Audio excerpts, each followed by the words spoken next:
This is Women Road Warriors with Shelley Johnson and Kathy Tuccaro. If you drive long haul, short haul, or heavy haul, they're here to empower and inspire women in the trades on tncradio.live. So gear down, sit back, and enjoy. Welcome to Women Road Warriors with Shelley Johnson and Kathy Tuccaro. We're a show that works to inspire and empower women in trucking, in the trades, and every profession. We tackle all kinds of topics and work to encourage women to be their very best with informative guests and women who've been champions. I'm Shelley. And I'm Kathy. No topic is not allowed on our rig. We tackle the tough topics along with the not-so-tough topics. And we like to feature experts, champions, and celebrities who can assist women in being the very best they can be. If you've ever been told it's too late to follow that dream you've always had, think again. Quite often, women put off their aspirations, ambitions, and careers to care for others. Women often get discouraged because they get sidetracked from their dreams. They feel once they reach a certain age, they have to abandon those dreams. They think their chance is over, but it's never too late to go for it. Jean Peelan is a trailblazer who proves thinking it's too late to achieve your dreams is all bunk. When you count her role as wife and mother, she's had 6 careers. At the age of 35, after raising a family, she decided she wanted to give a voice to others, so she became a civil rights attorney. She then started a 3rd career as chief of staff for U.S. Broadcasting, a federal broadcasting agency in Washington, D.C. She retired from that job and then became a print model and hair model on QVC. Not stopping there, she was shortlisted in an audition for the TV show Survivor. A few years later, she went into politics. Now she's an author at the age of 81, and she inspires other women and is going non-stop. Jean is an amazing lady and a true inspiration, and we have her on our show. Welcome, Jean. You are a serious powerhouse. Oh, my goodness. Oh. You've lived multiple lifetimes in one, and we want to know more.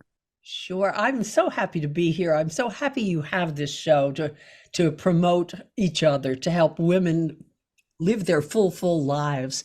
That's just what I've always been about. And so I'm thrilled that you two are doing this show. It's great. Well, I find you completely amazing. No kidding. Wow. Yeah. So tell Quite us, the portfolio. you were raising kids. You were a mother and a wife when you decided, okay, this is where I'm going to pivot. How did all of this happen? Yeah. Well, I'll tell you, I wanted to be the first New Jersey cowboy when I was a kid. That's what I wanted. That was I my love it. dream. And I had a feeling from the time I was little that I was intended to do something. I didn't know what it was, but something. And I dreamed about it, and I went to college. I lied to my family, told them I wanted to be a missionary so that I could get out of New Jersey and go to Michigan to a little church college. Okay. I lied. But I discovered that all my friends, this is the 1950s, late 1950s, early 1960s, when we women were still going to college in order to get our MRS degree. Yes. Where that was the point. And I remember writing to my parents when I was frustrated with college and frustrated with everything. I just didn't see what was ahead, but I knew I had dreams of doing something wonderful in the world. And I remember my father writing back to me, my father and mother together, and saying, well, we know you have special dreams, but when you have children, then your dreams will be realized through them. And I thought, this is the most ridiculous circle I ever heard of. So do I get to tell my daughters that their dreams will come through their children? It was just crazy. Yeah. But I gave into it, and I followed the path that we were supposed to follow, and I got married, and I had 2 wonderful children and a minister husband, and everything was fine for maybe 10, 12 years, except it really wasn't. I was sort of depressed about where I was, and going to coffee or tea and that was sort of, and taking care of the kids. So luckily for me, my husband was sent off in the Army to Korea for a year, and I went back to college because I hadn't finished college. I had dropped out and gotten married. And I got involved in, I was older than all the other students there. I was at least 10 years older, but I got involved in like the women's movement and the civil rights movement and everything that was going on at that time, because now we're in the 70s. I was, or early 70s. I got involved in all of that. And I heard a speech by someone who said something akin to, why is it that women's place is in the home? Why can't women's place be leading the world? And I thought, oh my goodness, why not? Yeah. Honestly. Right? Yeah. Yeah. Yeah. And then something amazing happened. The civil rights movement was happening. My husband was a minister.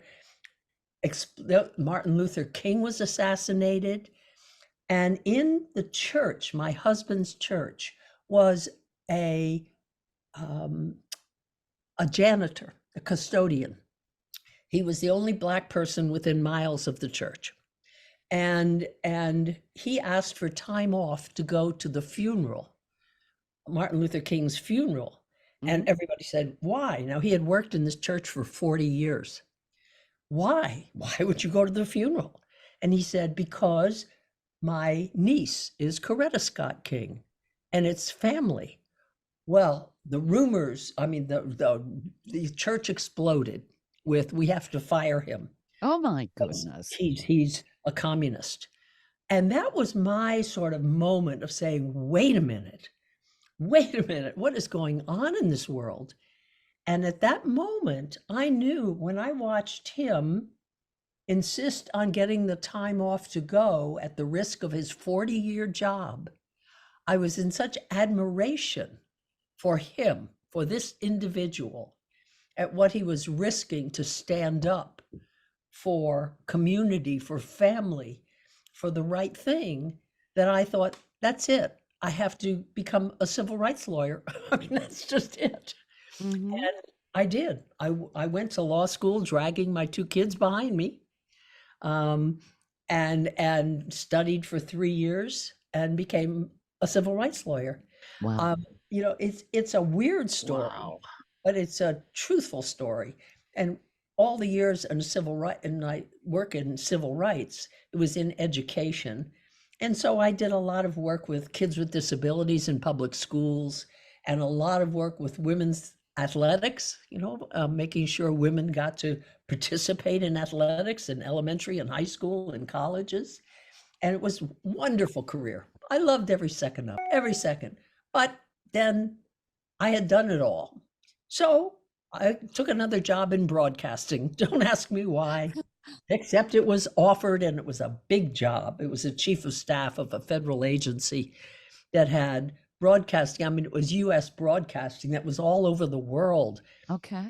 Shortwave and medium wave and long wave. And I can't imagine why they hired me, but they did. And so I got to see more of the world and see how the world works. I think I'm babbling on here. Oh, no, this is great. Oh, no. Oh, good. And when I was done with that, I sort of get done on things. When I've done it all, when I've contributed everything I think I have to contribute, and things Moving on. Yeah, I move on because it feels like, why would I repeat myself, over and over when I'm not growing and I'm not helping others anymore to grow, because I've sort of used myself up. I move on. So I retired, and now you will enjoy this. The day I retired, the first retirement, I was in my office packing up, and the TV was on in my office. And somebody said, so you want to be a model? It was a commercial. And I thought, oh, that's a good idea. I was 59. And I thought, well, I could become a model to model that women can do anything they set their minds to. Oh, I love it. Mind you, I knew nothing about modeling. I knew nothing about the modeling world. I just decided it. And I went to this thing, which was, it was about a half a scam. half real, half scam. Mhm.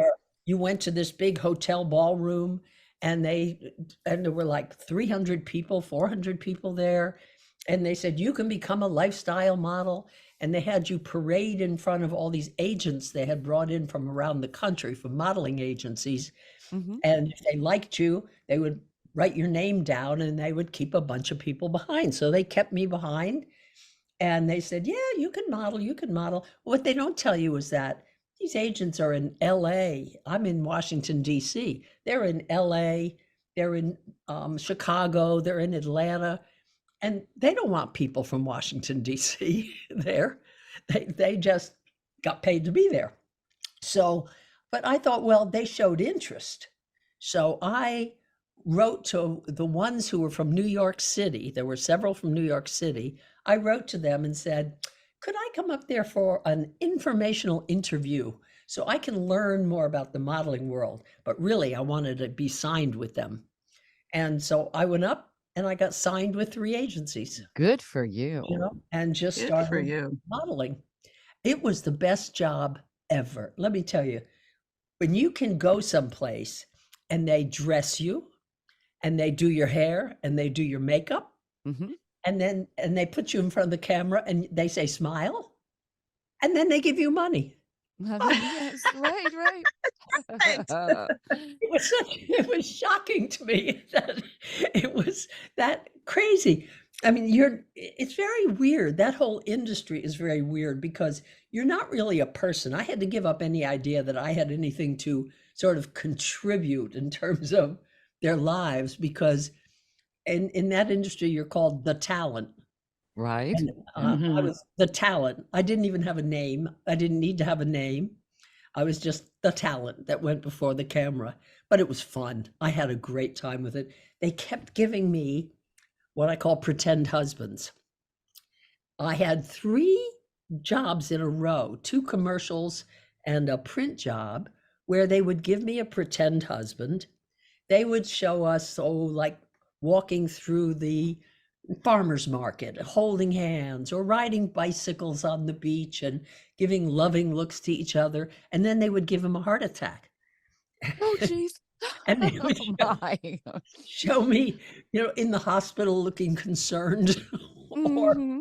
and I thought, I can't even keep pretend husbands. This is pitiful. I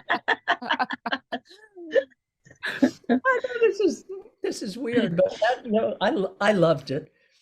Modeling on QVC and then also on Home Shopping Network.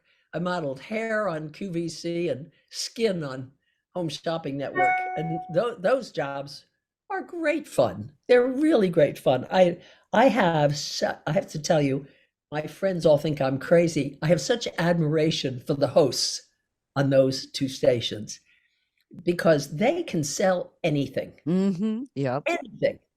I used to do a takeoff with one of them who thought I was very funny. I would hold up a yellow number 2 pencil Mhm. and say, this pencil is unlike any others. The shade of yellow is stunning, simply stunning. Nothing else is like it out there. And you can use this for as long as it lasts. And look here on the end, an eraser. What a clever thing. What a clever thing. I mean, that's how they talk. And they do it all day too. Oh, sure. Yes. I really, I think they're just amazing, amazing actresses, amazing people that they can just talk through everything. Mhm. And then you decided to run for office, I did. and you were a finalist on Survivor? That's I was a amazing. finalist to be on Survivor. To be Okay. on Survivor. Okay. Yeah. Yeah. First, I was watching Survivor, and 2 friends and I were writing a book about being over 50. It's still out there. You can probably buy it for $1.50 on Amazon. It's called Saving the Best for Last, Creating Our Lives After 50. And we were writing this, so I thought, well, how can we publicize this? And I thought, I know, I could go on Survivor. So I wrote to them, sent them a video. They ended up picking 50 of us out of thousands to come to LA, Santa Monica, and stay in a hotel for 2 weeks. And it was an amazing experience. They should be handling security for the entire nation. Let me tell you, they are so good at it. You were not allowed to speak to anyone in the hotel. You were not allowed out of your room except for lunch, dinner, and a 1 hour to work out in the gym. And you were taken there. And obviously there were other contestants, and they didn't want you to meet any of the other potential contestants. So they put us through all kinds of, I spent 2 weeks doing interviews. I ended up, it looked like I was going to be on. I even had to get my, what do you call them, injections, to go somewhere to a foreign country. Okay, vaccination. Yeah, Yep. vaccines. And they kept my passport. And then they said, "Oh, sorry, you didn't make it." I said, "Oh no, oh no!" But it was fun. It was a great experience, and it's hard to even explain why. Except I was allowed to tell my children, but where I was for 2 weeks because they might have wondered. But that was all. So how old were you when you decided to be a finalist? I was about 62. Okay. I Excellent. would been the oldest they had at that point. Mm-hmm. And they had, you could take one thing with you, and they asked what I would take. And I said I would take my ukulele. Oh, I love it. So that I could sing to myself on wherever it was, which turned out to be an island, in Panama or somewhere. Sure. But I didn't make it. I was kind of sad that I didn't make it. Although I knew that if I did, it could be bad, because when I get hungry, I get really hangry. And Me too. I do too. I don't do well on the intermittent fasting thing. That doesn't work for me. Oh no, me either. I really get crabby. Me too. Just feed me and I'll be fine. Oh, yeah. And I thought, I don't know about this. Maybe, if I get on there, this could be bad. This could really be bad. Because they were asking me questions in all the interviews, like, what would you do if somebody made a racial slur? Because they knew I had been a civil rights attorney.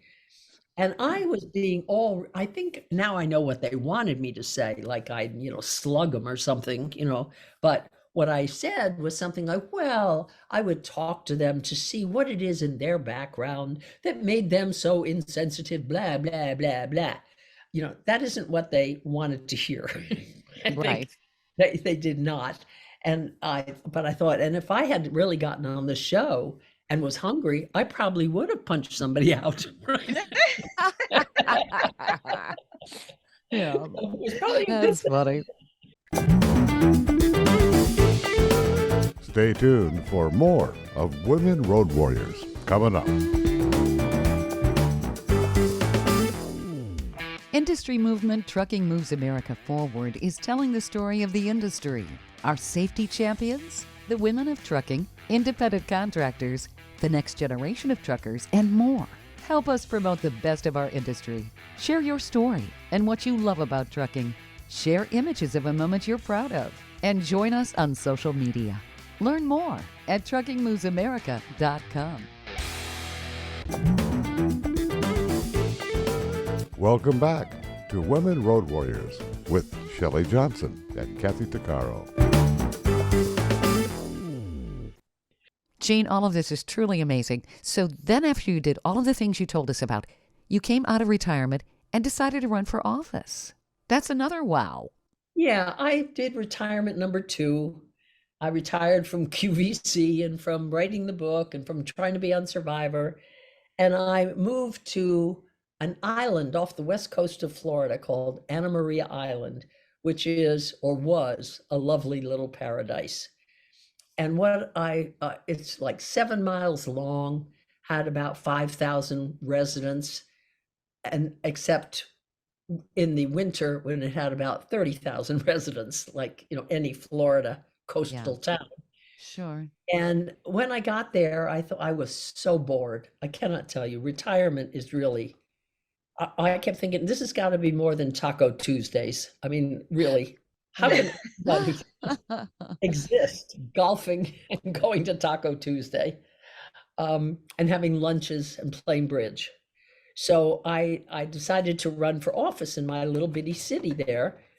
And when I decided the way I should do that is to go knock on every door in the city. So, because I was brand new, had just moved there recently. So I started knocking on doors, and what I discovered that was that there was a huge issue going on with, because of the desire by the state and county for tourism, that the developers had moved in and were tearing down all these delightful little beach cottages and putting up 6, 8, 10 bedroom houses for short-term rentals so they could pack in as many people as possible. And this was happening, and the residents were being pushed out. And even the snowbirds who would come for 3 or 4 months were being pushed out. And suddenly I had a new cause. And I ran on that basis and got into office and discovered the joys and sorrows of being a public servant. And I tell you, it was really interesting. It's just a different way to serve. Right now, I think public service, public servants are under attack like crazy. Whether you're teachers, whether you're working in a store, whatever, you are so open to being maligned, being attacked. People are crabby nowadays, post-pandemic. And I so admired in my little town, there wasn't even any pay. It was just, you were doing it because you loved your town. And you had to learn to take all those slings and arrows, of, well, who's paying you off, or from the developers. I was sued. I had to fend off lawsuits and attacks on your character or attacks on your motives. It was tough for 6 years. Matter of fact, my last day in office after my third 2-year term, my last day there at a commission meeting, I found a Wonder Woman costume and I put it on and I wore it to my retirement meeting. Because I knew the press would be there, right? And I said, this is what it takes. That's great. This is what it takes to be in office. You'd best be Wonder Woman. Yeah. But it was a great experience. I have to tell you, my life, what I discovered really was that a couple things about life. My life was about serving, about public service, about serving the voiceless, really. Those groups of people who don't have a voice in this world, whether they be children with disabilities, women, minorities, any group that doesn't have a voice. That was a joy. And so that's the biggest thing I discovered, was that I'm not happy unless I'm doing something that serves, something. Of course, it also helps your ego. I like that a lot too, I have to say. But yeah. It sounds like you've always been an advocate. I mean, you've got such moxie and chutzpah. What inspired all of that? Was that just kind of the way you were to begin with, and it just started to blossom?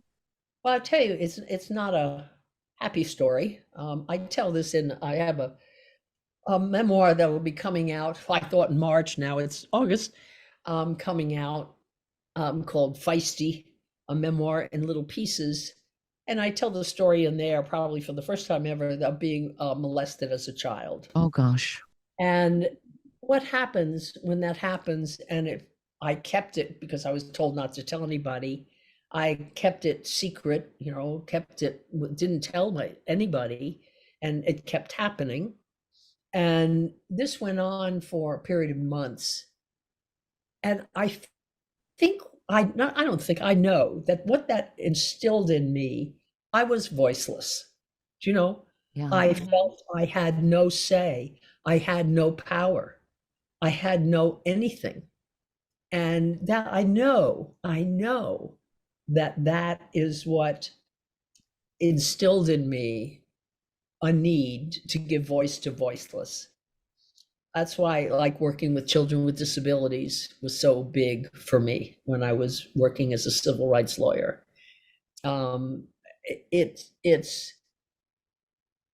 it finally taught me that even the horrible experiences in one's life, like that, like Mhm. molestation, as horrible as it was, as much therapy as it took, to deal with it, it also made my life. It also gave me the reason for everything I do.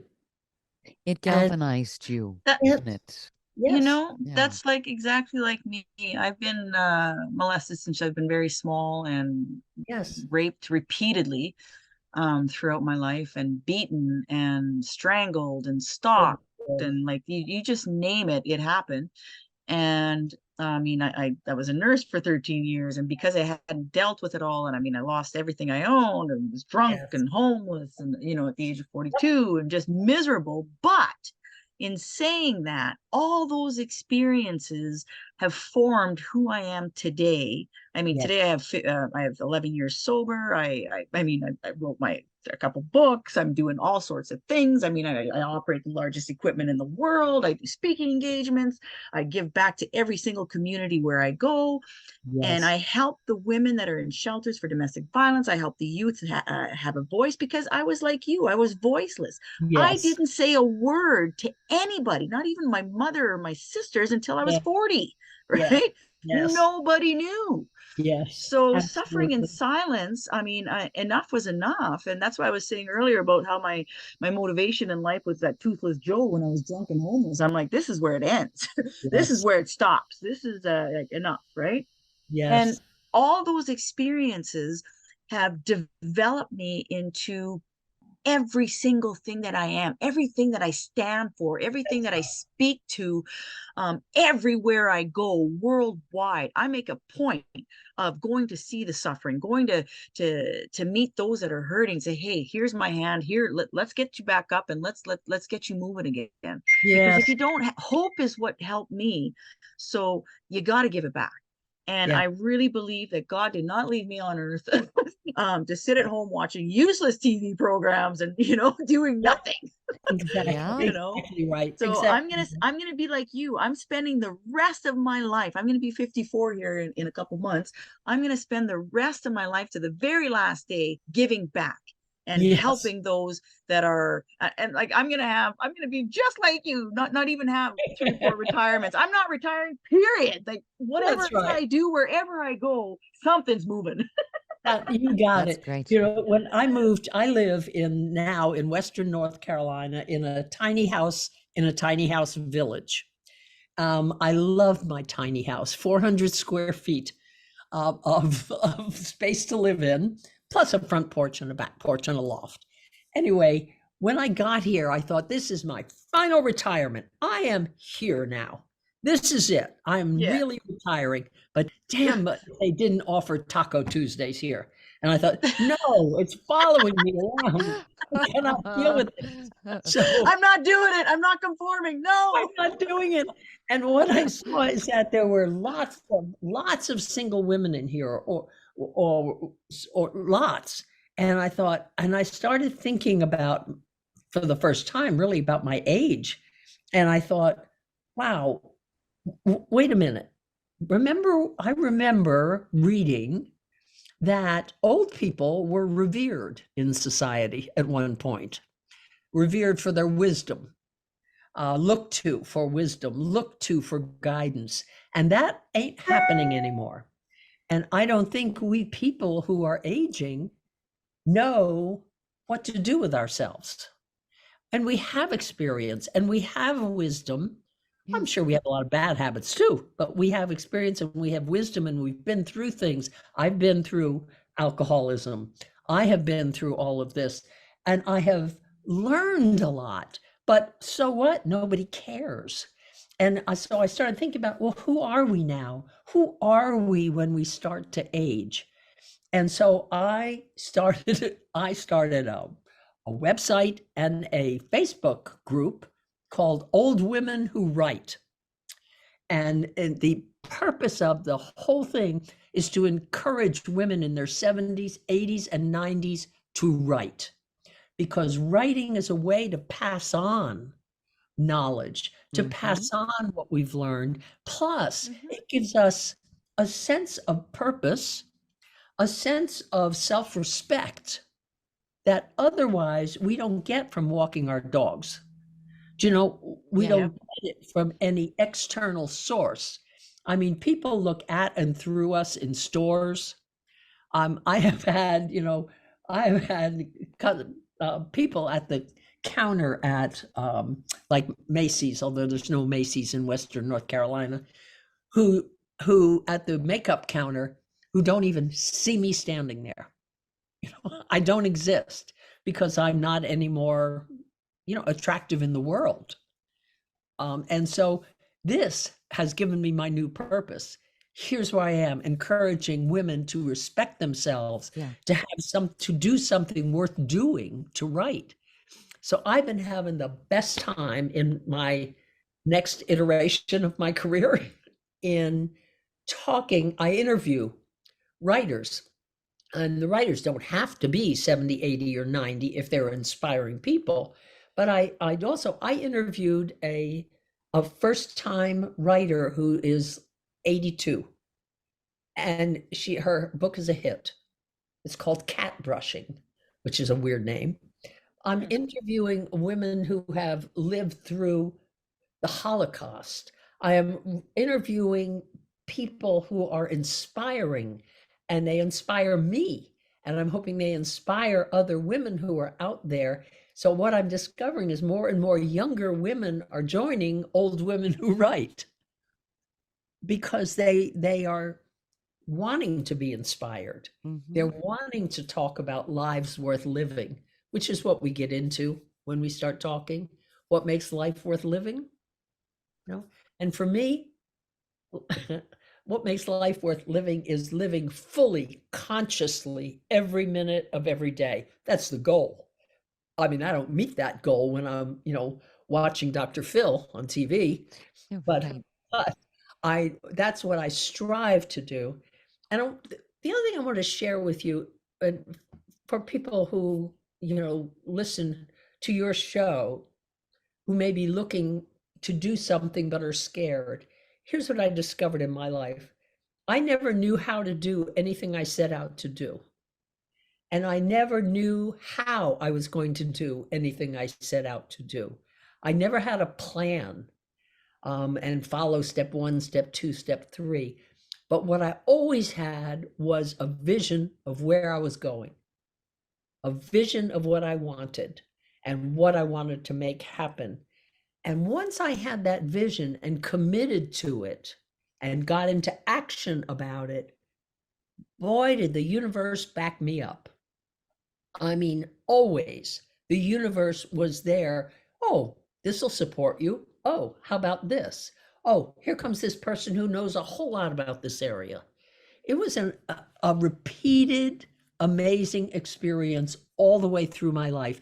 And even when that particular goal, whatever it was, like being on Survivor, for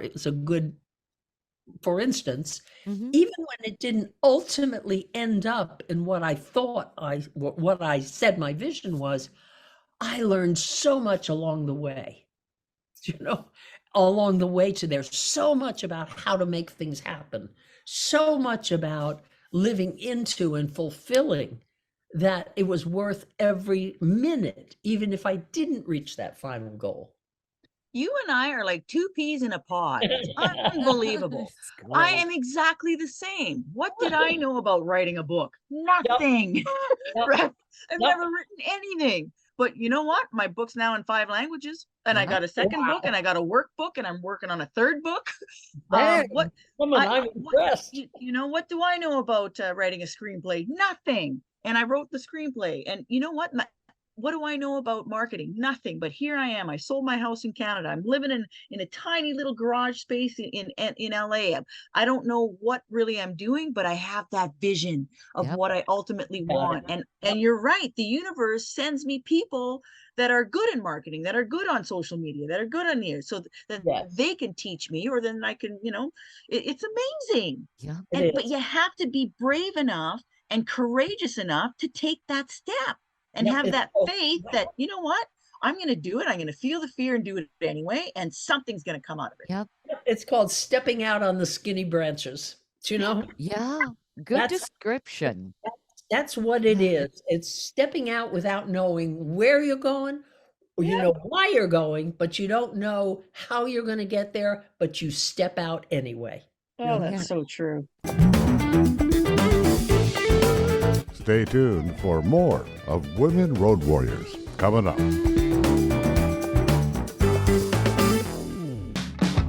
Trucking Moves America Forward, or TMAF, is building a positive image of trucking by telling the story of the hardworking drivers and industry professionals who support the industry. And you can be a part of it. Learn more about TMAF and how you can join and be a part of the industry movement working to build a strong image of trucking by visiting TMAF's website at truckingmovesamerica.com. You can also follow us on Facebook, Twitter, Instagram, and our latest channel, TikTok. Welcome back to Women Road Warriors with Shelley Johnson and Kathy Tuccaro. Your focus and your dedication is so admirable, Jean. And you've had that focus, and it's so important. You have Absolutely. your dream, the vision. Your vision's kind of your roadmap and your GPS, isn't it? Yes. Do you know, Mhm. one time my office, when I was working for the U.S. Department of Education, my office had 10 regional offices, and they said, we want you to take some of these people out of headquarters and create another regional office. And you have to do it you have to get 50 volunteers to do this. And they said, nobody's going to want to go. Everybody's very comfortable in the jobs they have, and they're going to be asked to do something totally different in a regional office than what they've been doing, sitting in their little offices in Washington, D.C. They said, so you got to do that. So what I held was a dreaming session. I invited everybody of the couples. There were about 300 people who worked in the headquarters office. I invited them to come. 55 people came, and I said, we're going to shut our eyes and we're going to dream about what would make a perfect place to work. Well, if you work for the federal government, every employee will tell you is the perfect place to work is a place where I have a window in my office. That's what everybody will Right. tell you.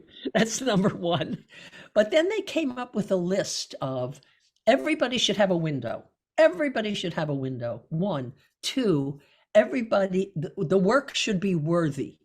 3, everyone should be respected in the office.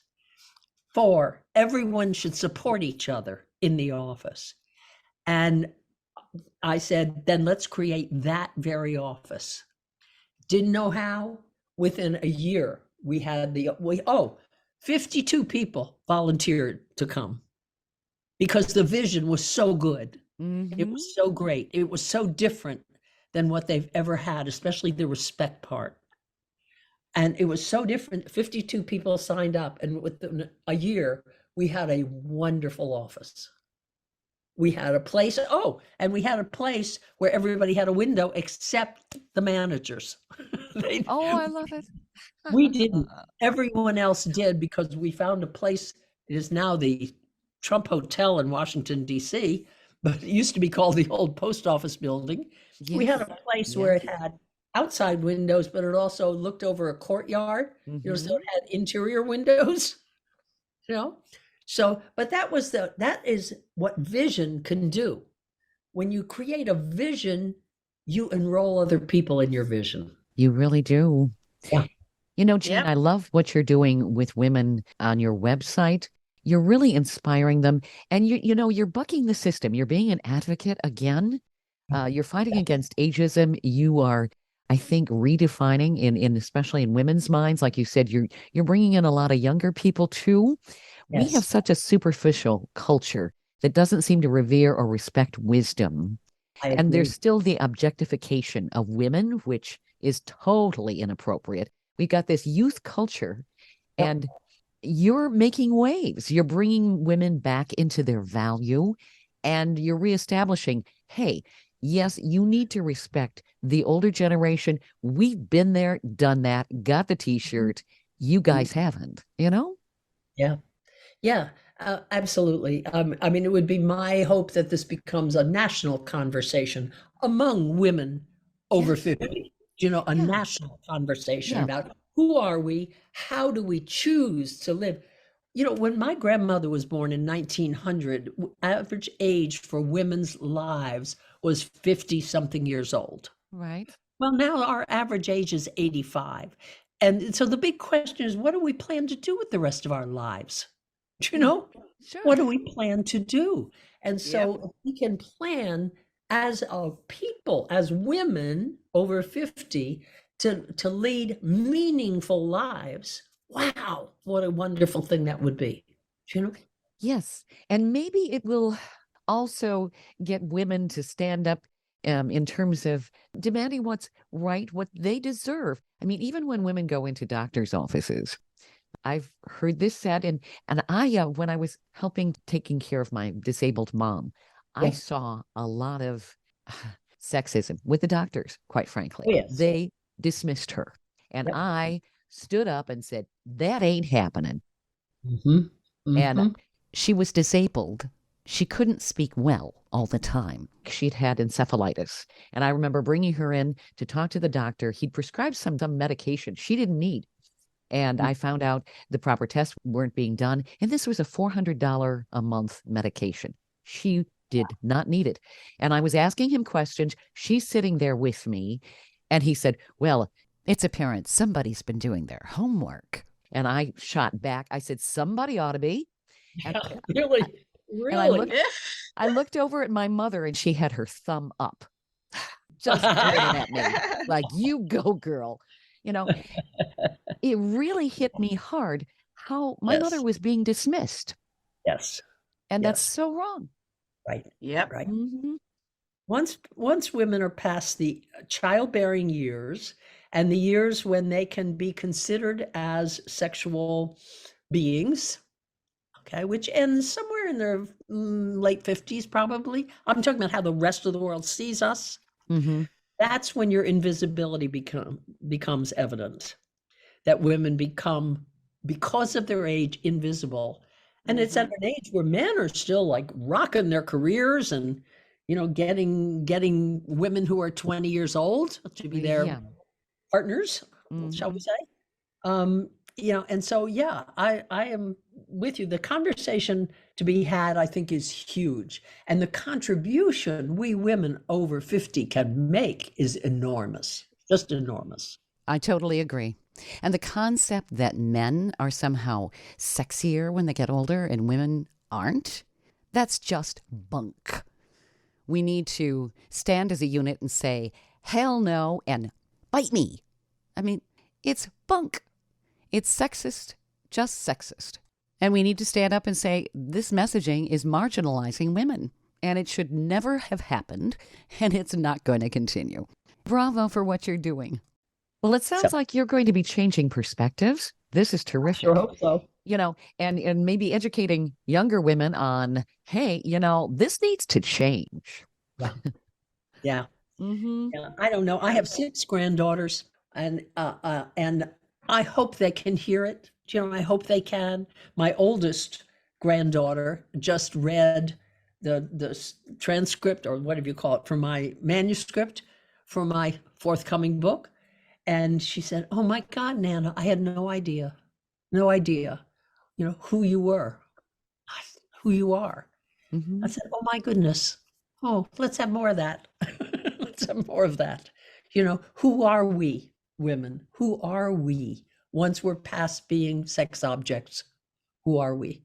And And who that's a says question for and who everyone. says we lose our sex appeal? Men certainly don't say that about themselves, do they? No, they certainly don't. They certainly don't. But I want to tell you what I learned early on. Men my age want a nurse with a purse. That's I've heard that what phrase. they're looking for. They're certainly not looking for women over the age. That's hilarious. A nurse with a purse. Right. It's true. It's true. Well said. Stay tuned for more of Women Road Warriors coming up.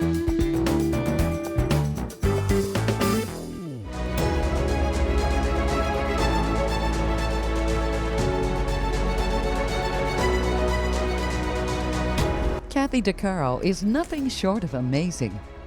She not only drives the world's biggest truck as a heavy equipment operator in northern Alberta, Canada.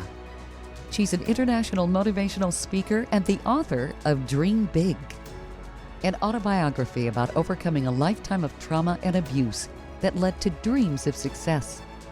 Kathy inspires people the world over to change their lives and improve their self-worth. Her book will change your life. She's passionate about personal growth and believes anyone can change their circumstances and overcome their obstacles if they believe in themselves. Her life will amaze you and seriously inspire you. Be sure to order a copy of her book, Dream Big, on Amazon.com.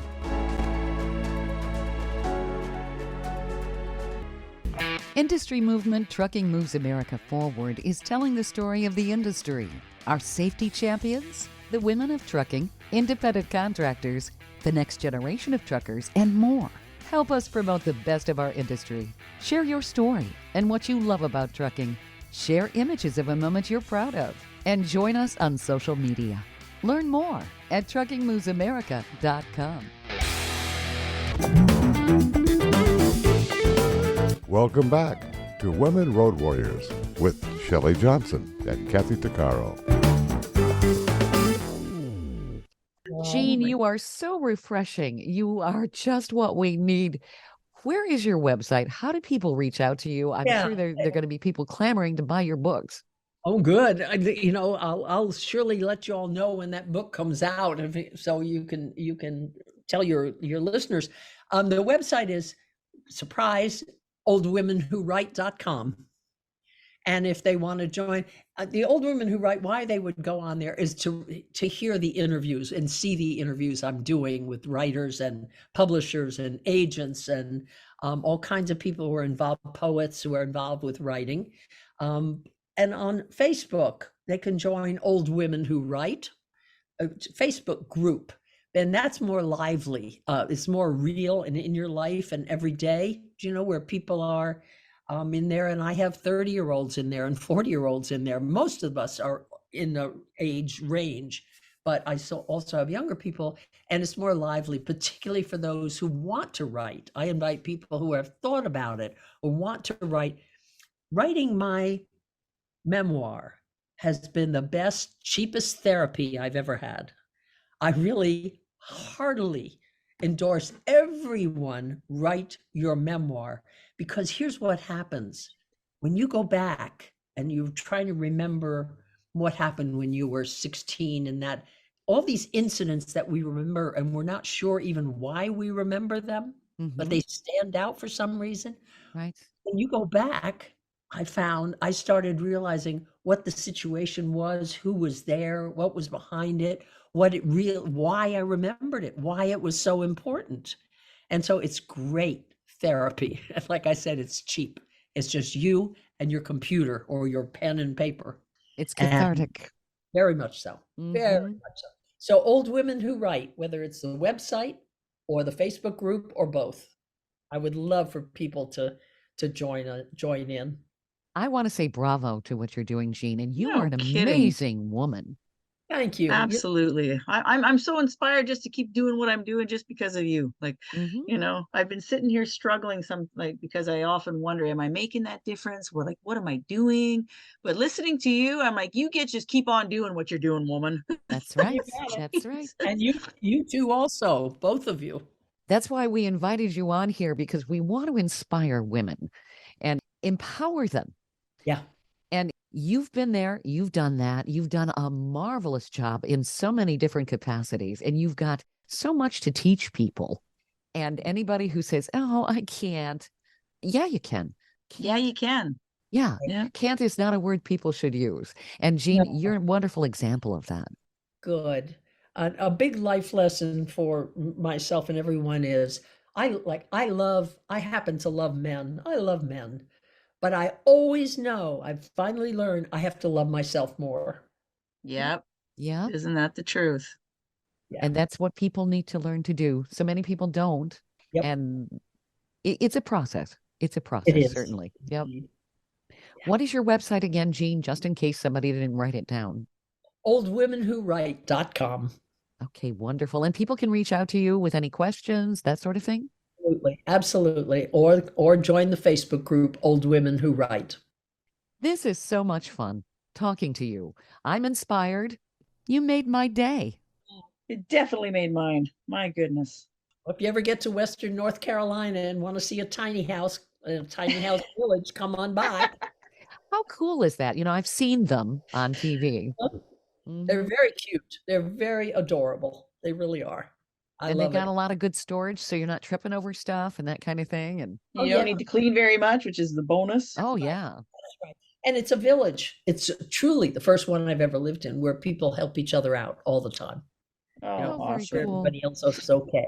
Yeah. So yay. Yeah. Thank you guys. Thank you you, so Jean. much. Oh my goodness. You're somebody who inspires women. We need more of that.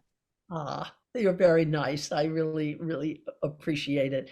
And I've said again, when I first saw your title, Road Warriors, I thought, I'm thinking Mel Gibson. I thought, what? And when I read about it, I thought, well, what a neat thing. What a great thing to do. I'm just standing in admiration Well, of you thank you. two. Mhm. Thank you. That's a huge compliment. Appreciate it, Jean. And you have been a wonderful guest. Thank you for being on the show. You've been listening to Women Road Warriors with Shelley Johnson and Kathy Tuccaro.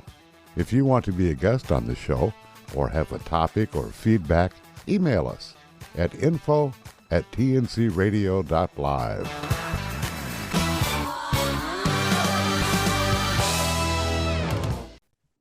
Thank you for listening to another great interview on tncradio.live. And don't forget, be sure to subscribe to our podcast of Women Road Warriors. It's free. All of the material you hear on tncradio.live, on our website, our broadcasts, or our podcasts are copyrighted. There can be no distribution without the express consent of tncradio.live and its partners. For inquiries, write us at info@tncradio.live.